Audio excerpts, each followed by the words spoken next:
Immanuel Kant kedysi povedal: Spal som a sníval, že život je krása. Prebudil som sa a zistil, že život je povinnosť. Nevravím, že žiť podľa Kanta je zlé, ale raz, keď sme si domov kúpili malé šteniatko, som pochopil, že všetky živé bytosti, okrem človeka, vedia, že zmyslom života je radovať sa z neho. Zdá sa, že jednou z najväčších radostí je radosť z poznávania. Tak poďme na to.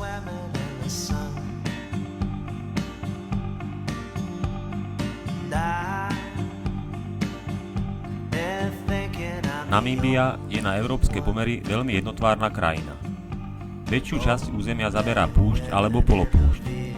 Len úplne na severe, pri hraniciach s Angolou, je oblasť dažďových zrážok a hustej vegetácie. Je to jedna z najväčšie obývaných krajín sveta.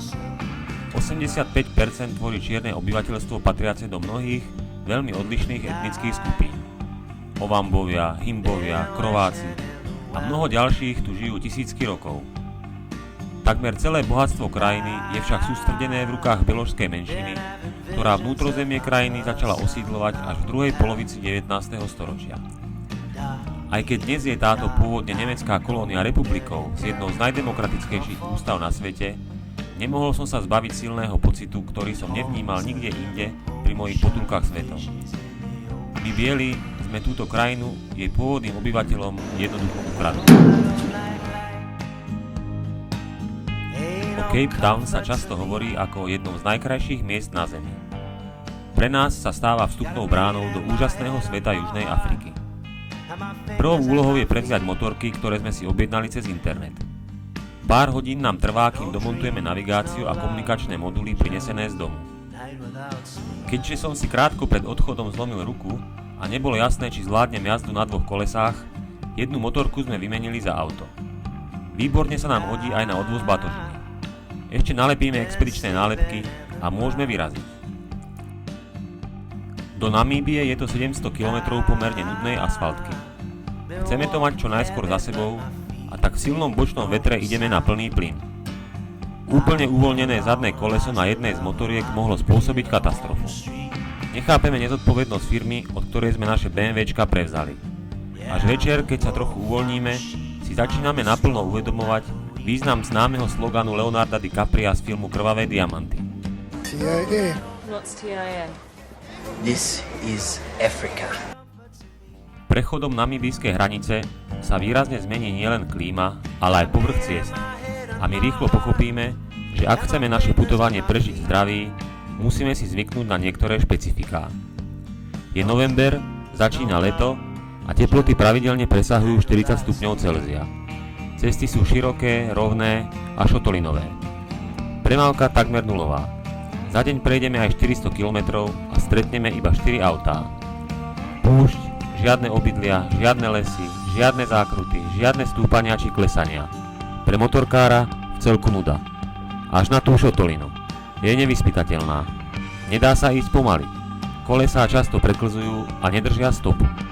Začne to s tebou hádzať zo strany na stranu a zrazu sa ti zdá, že sedíš na rozzúrenom bíkovi. Jediné riešenie je pridať plyn.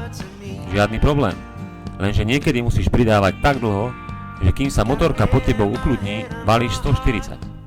Vydržať v tej horúčave dlhé hodiny v maximálnej koncentrácii je fyzicky aj psychicky veľmi únavné. Práve preto sa občas neubytujeme v obyčajnom kempe, ale v nejakej loď. V miestnom ponímaní je to luxusne, spravidla veľmi originálne zariadené ubytovanie v bungalovoch, určené pre bielých turistov.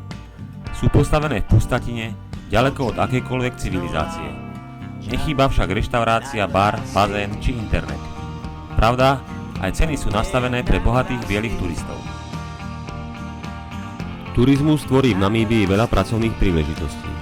Ľudia, ktorých stretávame, sú nesmierne milí a zhovorčiví. Väčšinou sa smejú a sú vždy pripravení pomôcť či poradiť.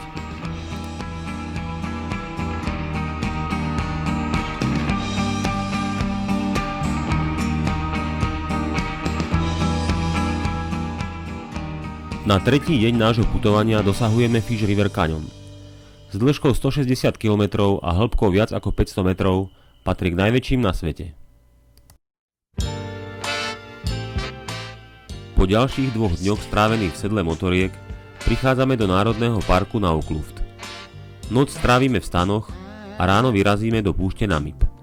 V období dažďov tu vraj z hôr priteká rieka, ktorá postupne vsiakne do piesku.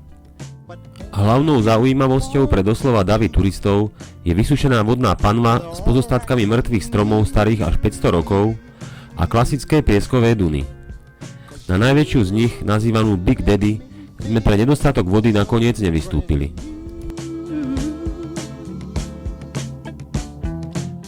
Do programu každej z našich motorkových výprav sa snažíme zakomponovať aj výstup na nejakú peknú miestnu horu. 3 dni nám zaberie presun pod Špickope, prezývanú aj namibijský Matterhorn. Žulový monolit týčiaci sa 600 metrov nad okolité štrkové pláne rozochvie srdce každého horolezca. Prvýkrát bol zdolaný až v roku 1946. Tábor sme si vybudovali priamo na úpetí hory. Prostredie, ktoré nás obklopuje, je doslova rozprávkové, ako by sme sa ocitli na nejakej inej planéte.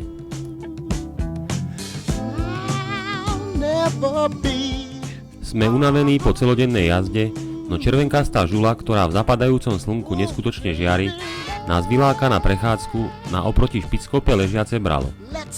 Dúfame, že odtiaľ budeme mať dobrý výhľad na trasu zajtrajšieho výstupu a pomôže nám to lepšie sa zorientovať.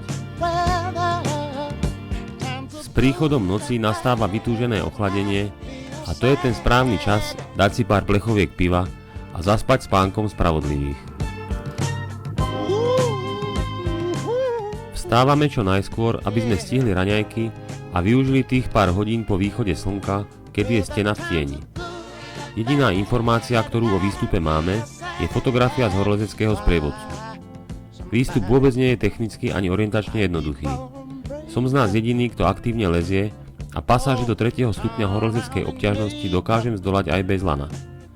Zo pár krátkych úsekov túto obťažnosť skutočne má a ja obdivujem Miloša a Roba, ako bravúrne to zvládajú.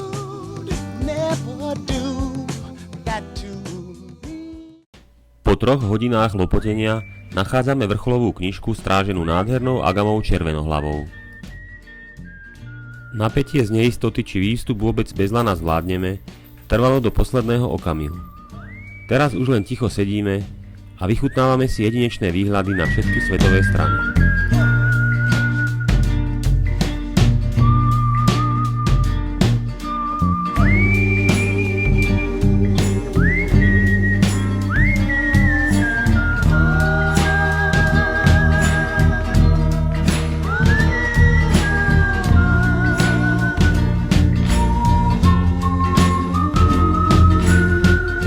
Nemilosrdné slnko sa už do nás opiera plnou silou. Musíme dole. Skala má výborné trenie a tak si môžeme dovoliť priam akrobatické kúsky. To preháňame.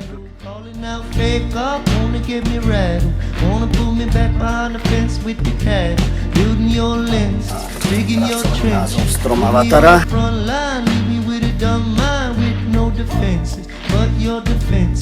If you can't stand to feel the pain, then you are senseless. Since this, I've grown up some different kind of fighter. And when the darkness comes, let it inside you.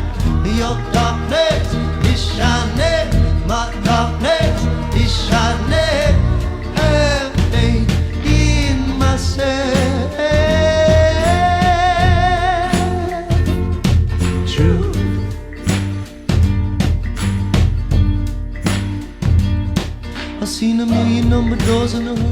Sme späť v našom tábore.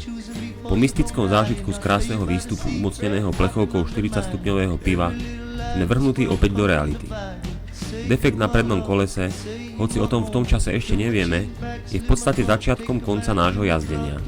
Prídu ďalšie defekty. Ten posledný je šus defekt na prednom kolese 150 km rýchlosti. Ten tanec by som nikomu neprial zažiť. Našťastie sa to obišlo bez ranenia. Nakoniec sa nám minú rezervné duše, pretože pri defektoch sa takmer vždy odtrhne ventil. Úplne odíde batéria. Tieto banality, ktoré u nás vyriešite na prvej benzínke, sú tu takmer neriešiteľným problémom.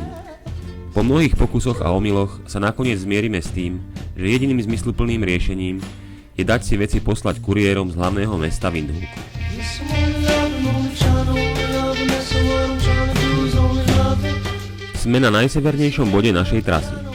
Čakanie si vyplňame výletmi do okolia. Dlhý deň strávime v Národnom parku Etoša, ktorý zaberá plochu polovice Slovenska. Je to výborné miesto na pozorovanie zvierat v období sucha, keď sa zhromažďujú pri napájadlách. Jednoducho sa pomaličky vozíme autom a fotíme. Zvieratá si nás absolútne nevšímajú.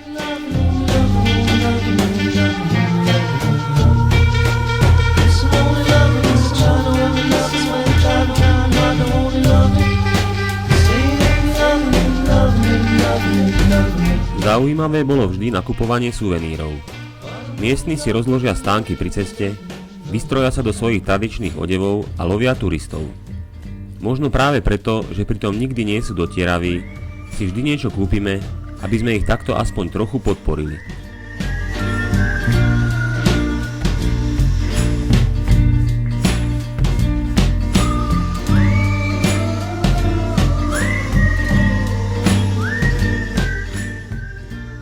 Od týchto mladých slečien v krásnych, doma ušitých krojoch sme sa dozvedeli, že majú prázdniny. Predávať ich sem poslali ich mami a bratia vraj sedia doma a pozerajú televízor. Skoro ako u nás. Zjednávame ceny, aby sme trochu natiahli čas, no sú to tvrdé obchodníčky. Žiadna zľava. Za jednu bábiku 10 eur.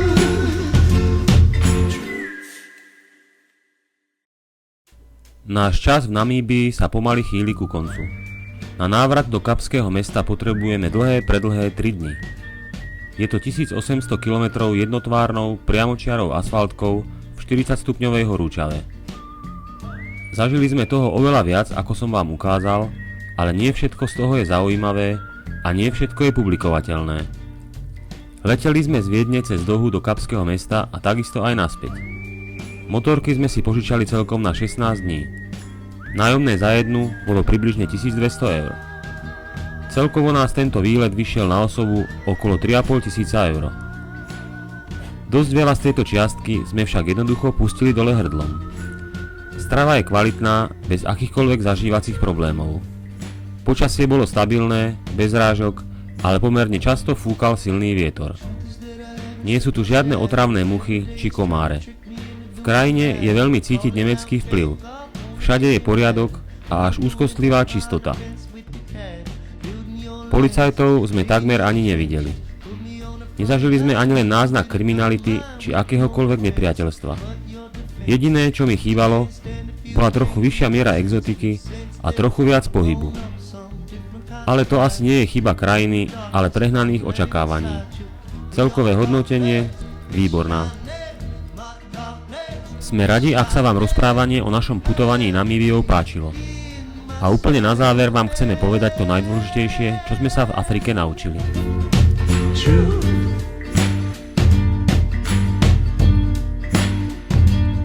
I've seen a million number doors on the horizon. Now which is the future you're choosing before you gon' die? And I'll tell you about a secret I've been undermining. Every little lie in this world come from dividing. Say you're my love, say you're my home. Till my chin back, slit my throat, take a bath in my blood, get